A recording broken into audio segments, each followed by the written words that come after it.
Hi friends, மல்லி சீரியலில் இதுக்கப்புறம் என்ன நடக்க போகுது அப்படின்றத இந்த வீடியோவில் பார்க்கலாம்.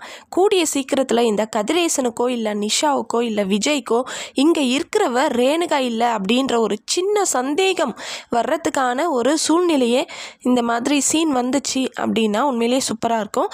ஸோ நீங்கள் என்ன நினைக்கிறீங்க? கூடிய சீக்கிரத்தில் இந்த கதிரேசனுக்கோ நிஷாவுக்கோ இல்லை விஜய்க்கோ இவ ரேணுகா இல்லை அப்படின்ற உண்மை தெரிஞ்சு முதல்ல இந்த சுடரோட கேரக்டரை முடிக்கணும் அப்படின்னு நினைக்கிறீங்கன்னா மறக்காம ஒரு லைக் போட்டுக்கோங்க. எல்லாருமே அதை தான் நினச்சிட்ருக்கோம்.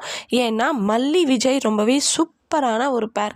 அப்படி இருக்கும்போது ரொம்பவே ஒஸ்ட்டான ஒரு கேரக்டரில் இந்த சுடரை நடுவில் தூக்கி போட்டது உண்மையிலே கடுப்பாகுதுங்க, காண்டாகுது.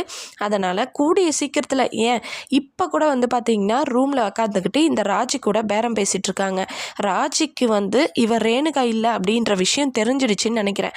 அதனால் நீங்கள் என் கூட டீல் வச்சுக்கினீங்கன்னா நீங்கள் என்ன சொல்கிறீங்களோ அதெல்லாம் நான் செய்கிறேன் அப்படின்னு சொல்லிட்டு இந்த சுடர் ராஜிக்கிட்ட பேசிகிட்டு இருக்காங்க.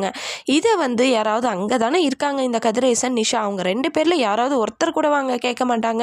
ஒரு நேரம் இல்லைன்னாலும் ஒரு நேரம் கண்டிப்பாக இந்த விஷயத்த இந்த அதாவது இந்த சுடர் ஃபோனில் பேசிகிட்டு இருக்கிறத எதேச்சியாவனா கூட நம்ம கதிரேசனோ இல்லை நிஷாவோ கேட்கணுங்க. அந்த மாதிரி ஒரு சீன் வருமானட்டு தான் நம்ம எல்லாருமே எதிர்பார்த்துட்ருக்கோம்.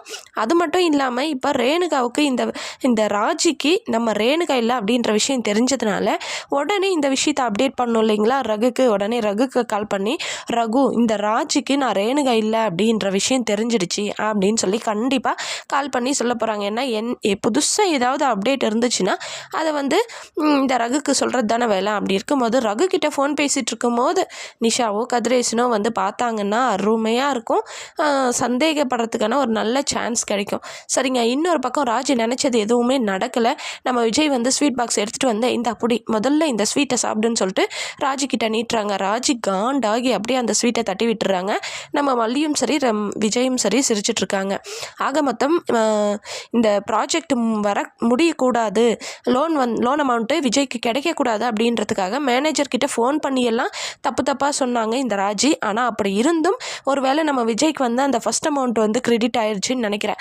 அதை என்ஜாய் பண்ணுறதுக்காக தான் ஸ்வீட் வாங்கிட்டு கொடுக்குறாங்க. ஆனால் காண்டாகி அந்த ஸ்வீட்டை தட்டி விட்டுறாங்க ராஜி. இன்னொரு பக்கம் ராஜி நேராக ரகு கிட்ட போயிட்டு உங்களுக்கு ரேணுகா தெரியும்ல அப்படின்னு சொல்லிட்டு கேட்குறாங்க.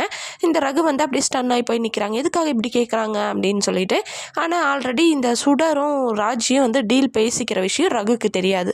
ஸோ ஆக மொத்தம் இப்போது இவங்க ரகு இந்த சுடர் இவங்க 2 பேரோட கேங்கில் ஆட் ஆக போகிறது ராஜியும். 3 பேரும் இப்போ கூட்டு களவாணிகளாக இருந்துக்கிட்டு ஆளுக்கு அவங்கவுங்க தேவையை விஜய் கிட்டேருந்து எடுத்துக்கலான்னு பார்க்குறாங்க. ஸோ வெயிட் பண்ணி பார்க்கலாம் என்ன நடக்க போகுதுன்னு சொல்லிட்டு. இந்த வீடியோ உங்களுக்கு பிடிச்சிருந்தா லைக் பண்ணுங்கள், ஷேர் பண்ணுங்கள், சப்ஸ்கிரைப் பண்ணிக்கோங்க. Okay friends, by.